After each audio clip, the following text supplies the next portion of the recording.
अखिल भूमंडलीय सर्व शिरोमणि मुनि समाज के संस्थापक आदि मुनीश्वर योगेश्वर सदगुरुदेव शिव मुनि महाराज की जय।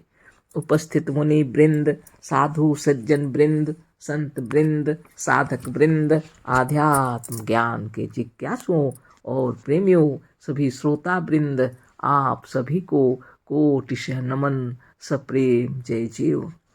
तो आध्यात्मिक चर्चा चल रही है और हम लोग सदगुरुदेव शिव मुनि महाराज रचित ग्रंथ ईशावास्य उपनिषद का निष्पक्ष भाष्य के अंतर्गत आज अध्याय 4 पर चर्चा करेंगे। सदगुरुदेव शिव मुनि महाराज की जय। शीर्षक दिए हैं गुरुदेव, ईश्वर के पक्षपात के में वेद के मंत्रों का ठीक अर्थ नहीं हो सका, है ना। गुरुदेव लिख रहे हैं, उसको विचार कीजिए आप भी। शीर्षक दिए है, ईश्वर के पक्षपात में वेद के मंत्रों का ठीक अर्थ नहीं हो सका। ईशावास्य उपनिषद के 3 मंत्रों का भाष्य हम कर चुके हैं। अब यहाँ चौथे मंत्र का भाष्य करेंगे। यह चौथा मंत्र निम्नलिखित प्रकार से है। अनेजदेकं मनसो जवीयो नयनद्वेवा आपनुवन पूर्वमर्षत् तद्धावतो अन्यान्नत्येति तिष्ठत् तस्मिन्नप्पो मातरिश्वा दधाति। अब इसमें पदच्छेद और अन्वय किए हैं गुरुदेव। अनेचत मनसा जवीय एकम पूर्वम अर्षम एनत देवा दे न आपनुवन तत् अन्यान धावता अन्येति तिष्ठत् तस्मिन् अपः मातरिश्वा दधाति। अब इसका अर्थ बताए हैं। अनीचत, इसका अर्थ है स्वयं न हिलने वाला होने पर भी मनसा, मन द्वारा, यह जवीय मतलब है बहुत ही तीव्र गति वाला है। एकम मतलब है और यही, एक पूर्वम पहले से, अरसत का मतलब है सब स्थानों पर पहुँचने वाला या सबको जानने वाला है। पर एनत मन इसे देवाह मन देव लोग ना पा सके, अर्थात जान सके। तत् यह अन्यान दूसरे सभी, धावतः दौड़ने वालों को, अति एति तिष्ठत अतिक्रमण करके ठहरता है, अर्थात अतिक्रमण कर जाता है। तस्मिन उसी के द्वारा, मातरिश्वा प्राण या प्राण वायु और आपह शुक्र इसे वीर्य कहते हैं, दधाति धारण किया जाता है। इस मंत्र में जो देव शब्द आया है इससे मतलब चक्षु आदि इंद्रियों से है। सदगुरुदेव शिव मुनि महाराज की जय। देखिए गुरुदेव क्या बता रहे हैं। इस मंत्र का अन्वय और पदच्छेद किए और एक एक शब्द का अर्थ भी बता दिए। अनेजत का मतलब लिखे हैं स्वयं, ना हिलने वाला होने पर भी। मनसह मतलब होता है मन द्वारा। यह जवीय बहुत ही तीव्र गति वाला है। जवीय मतलब है बहुत ही तीव्र गति वाला है। एकम और यही एक, पूर्वम मन पहले से, अरसत सब स्थानों पर पहुँचने वाला या सबको जानने वाला है। पर एनत इसे देवा देव लोग ना पा सके, ना जान सके। तत् यह अन्यान्य दूसरे सभी, धावतः दौड़ने वालों को, अति एति तिष्ठत अतिक्रमण करके ठहरता है, अर्थात अतिक्रमण कर जाता है।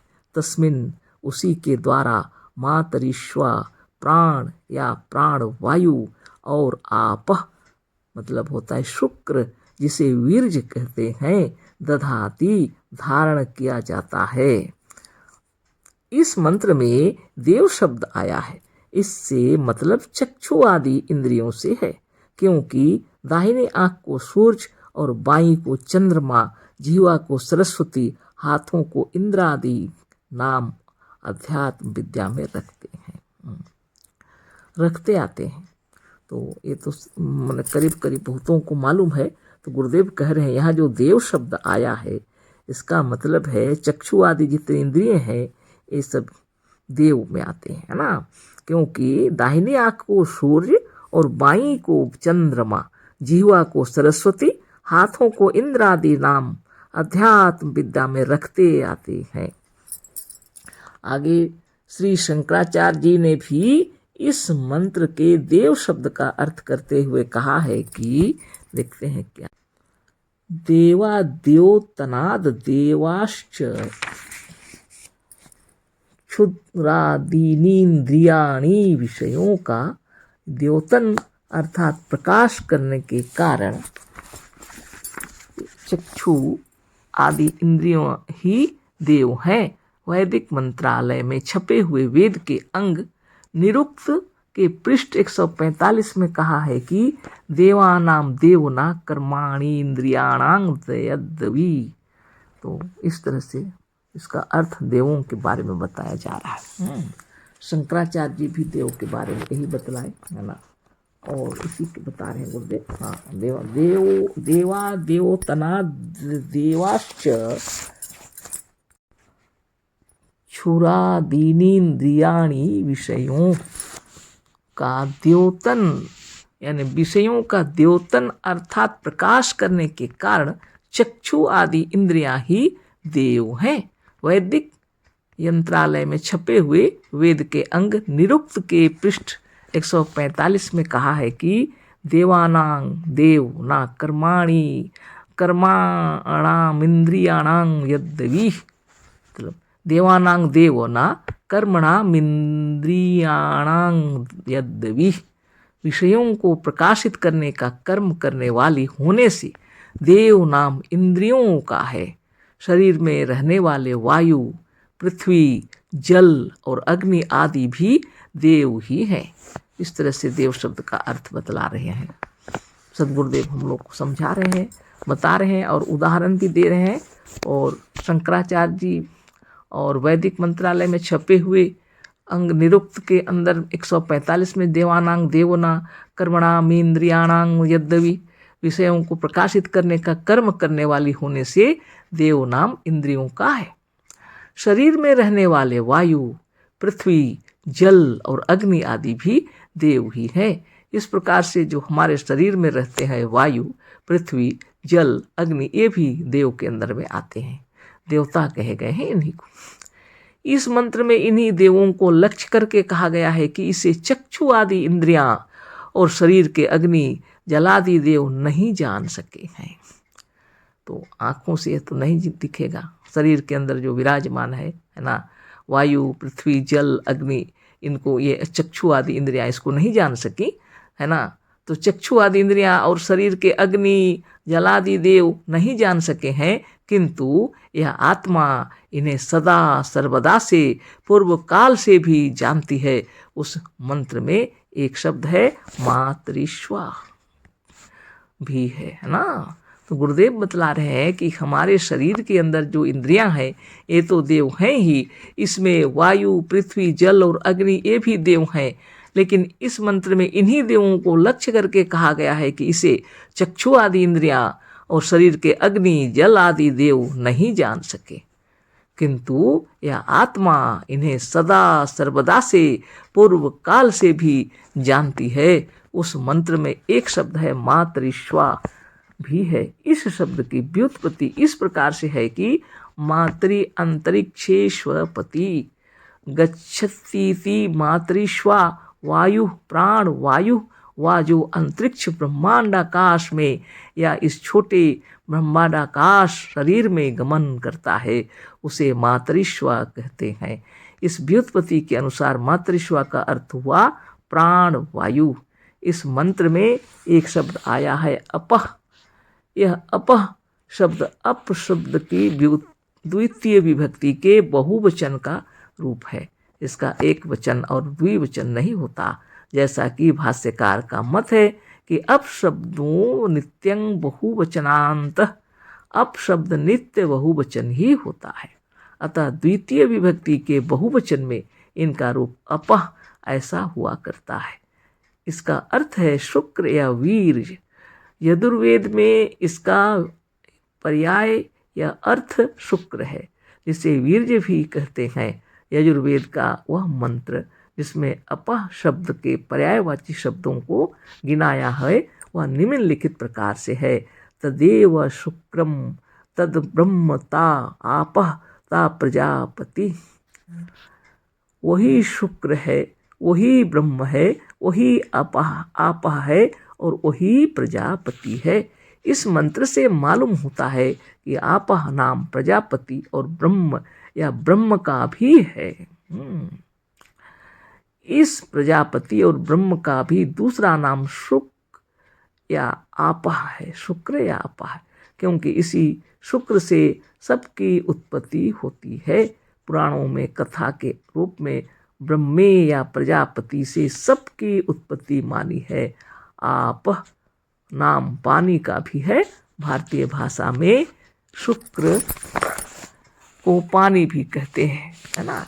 तो इस प्रकार से गुरुदेव बतला रहे हैं कि मंत्र के अंदर जिस विषय में चर्चा हो रही है वह इस शरीर के अंदर के देवताओं के बारे में हो रही है, लेकिन ये देवता इस शरीर के देवता होते हुए भी नहीं जान सके, लेकिन आत्मा अनादि काल से इसको जानती आई है ना। तो गुरुदेव के हिसाब से आप विचार कीजिए, यजुर्वेद का वह मंत्र जिसमें अपः शब्द और पर्यायवाची शब्दों को गिनाया है वह निम्नलिखित प्रकार से है। तदेव शुक्रम तद ब्रह्म ता आपः ता प्रजापति। वही शुक्र है, वही ब्रह्म है, वही आपः है और वही प्रजापति है। इस मंत्र से मालूम होता है कि आपः नाम प्रजापति और ब्रह्म या ब्रह्म का भी है। इस प्रजापति और ब्रह्म का भी दूसरा नाम शुक्र या आपः है, क्योंकि इसी शुक्र से सबकी उत्पत्ति होती है। पुराणों में कथा के रूप में ब्रह्मे या प्रजापति से सबकी उत्पत्ति मानी है। आपः नाम पानी का भी है और भारतीय भाषा में शुक्र को पानी भी कहते हैं। आगे पढ़ते हैं। इस मंत्र का पदच्छेद के साथ अन्वय करके उसके शब्दों को का अलग अलग अर्थ कर चुके हम मंत्र को फिर से नीचे लिखकर उसका अर्थ करेंगे। अभी फिर से इस मंत्र को लिखें गुरुदेव। अनेजदेकं मनसो जवीयो नयनदेवा आपनुवन पुरमर्शतं ताधावतो अन्यान्यतेति तिष्ठत तस्मिन्नो मातरिश्वा दधाति। अर्थ है, स्वयं अपने निज स्वरूप से या स्वाभाविक स्वरूप से ना चलने वाला होकर भी अपने मन द्वारा बहुत ही तीव्र गति से चलने वाला है। गुरुदेव कह रहे हैं जो स्वयं निज स्वरूप से या स्वाभाविक स्वरूप से ना चलने वाला होकर भी, अपने निजी या स्वरूप से अपने स्वभाव से ना चलने वाला होकर भी अपने मन द्वारा बहुत ही तीव्र गति से चलने वाला है। अर्थात जिस चीज को चाहे उसे पा सकता है, या जिस चीज को चाहे उसे पा सकता है, क्योंकि स्वयं ना चलने वाला हो, स्वभाव से ना चलने वाला होते हुए भी अपने मन द्वारा बहुत ही तीव्र गति से चलने वाला है। और अर्थात जिस चीज को चाहे उसे पा सकता है या उसके पास पहुंच सकता है, या अपने मन द्वारा, मनोबल द्वारा या इच्छा शक्ति द्वारा जहां चाहे जा सकता है और जो चाहे उसे प्राप्त कर सकता है। देखिए कितनी बड़ी बात है। अपने मन द्वारा, मनोबल द्वारा या इच्छा शक्ति द्वारा जहां चाहे जा सकता है और जो चाहे उसे प्राप्त कर सकता है। यह आज से नहीं, पूर्व काल से ही या अनादि काल से ही सबको प्राप्त कर सकने वाला, सब तक पहुंचने वाला या सब कुछ जानने वाला है। इस तक या इसे इंद्रियां या इस छोटे ब्रह्मांड के अग्नि, वायु आदि देवता ना प्राप्त कर सकते हैं और ना इसे जान सकते हैं, पर यह अग्नि, वायु और जल आदि के अणुओं के समूह से बने हुए इस शरीर और ब्रह्मांड को जानता या देखता है अथवा प्राप्त कर सकता है। संसार में इंजन, व्योमयान, स्फुटनिक, रॉकेट, तोप और बंदूक से छूटे गोले और गोलियां ब्रैकेट में दिए आदि अनेक दूसरी बहुत सी तेज चलने वाली वस्तुओं या दौड़ने वाले पदार्थों या यंत्रों से भी अधिक तीव्र गति से चलने वाला और चाहे उसे और जो चाहे उसे प्राप्त करने लेने वाला है। इसी के होने से प्राणियों में प्राण, वायु और शुक्र या वीर्य धारण किया जाता है। देखिए कितने सुंदर से। अब हम बीच में एक बार भी नहीं बोलेंगे और इसको पूरा पढ़ देते हैं। ये अर्थ जो गुरुदेव लिखे हैं, स्वयं अपने निज स्वरूप से या स्वाभाविक स्वरूप से न चलने वाला होकर भी अपने मन द्वारा बहुत ही तीव्र गति से चलने वाला है। अर्थात जिस चीज को चाहे उसे पा सकता है या उसके पास पहुंच सकता है। यह अपने मन द्वारा, मनोबल द्वारा या इच्छा शक्ति द्वारा जहां चाहे जा सकता है और जो चाहे उसे प्राप्त कर सकता है। यह आज से नहीं, पूर्व काल से ही या अनादि काल से ही सबको प्राप्त कर सकने वाला, सब तक पहुंचने वाला या सब कुछ जानने वाला है। इस तक या इसे इंद्रियां या इस छोटे ब्रह्मांड के अग्नि, वायु आदि देवता ना प्राप्त कर सकते हैं और ना इसे जान सकते हैं। पर यह अग्नि, वायु और जलादि के अणुओं के समूह से बने हुए इस शरीर और ब्रह्मांड को जानता या देखता है अथवा प्राप्त कर सकता है। संसार में, ब्रैकेट में है, इन संसार में इंजन, व्योमयान, स्पुतनिक, रॉकेट, तोप और बंदूक से छूटे हुए गोले और गोलियां आदि अनेक दूसरी बहुत सी तेज चलने वाली वस्तुओं या दौड़ने वाले पदार्थों, यंत्रों से भी अधिक तीव्र गति से चलने वाला और जो चाहे उसे प्राप्त कर लेने वाला है। इसी के होने से प्राणियों में प्राण, वायु और शुक्र या वीर्य धारण किया जाता है। आगे लिखते हैं गुरुदेव, अब आप देखें ऐसा कौन है किसके द्वारा प्राण वायु धारण किया जाता है। यह दूसरा और कोई नहीं, यह जीव है ना। सदगुरुदेव शिवमुनि महाराज की जय। इतने सुंदर तरीके से सदगुरुदेव हम लोग को बतला रहे हैं कि यह जो मंत्र है, इस मंत्र में जो गुण बताए जा रहे हैं वह किसमें देखे जाते हैं। अब आप देखिए ऐसा कौन है किसके द्वारा प्राण वायु धारण किया जाता है। या दूसरा और कोई नहीं, यह जीव है ना। या दूसरा और कोई नहीं, यह जीव है। तो समय बहुत हो गया, तो कल इस पर फिर आगे चर्चा करेंगे, है ना। बहुत ज़्यादा टाइम हो गया। तो यह जीव ही है जो प्राण वायु धारण किया हुआ है ना। दूसरा कोई नहीं है, यह जीव ही है। अशेष धन्यवाद, कोटिशः नमन, सप्रेम जय जीव। सदगुरुदेव शिव मुनि महाराज की जय।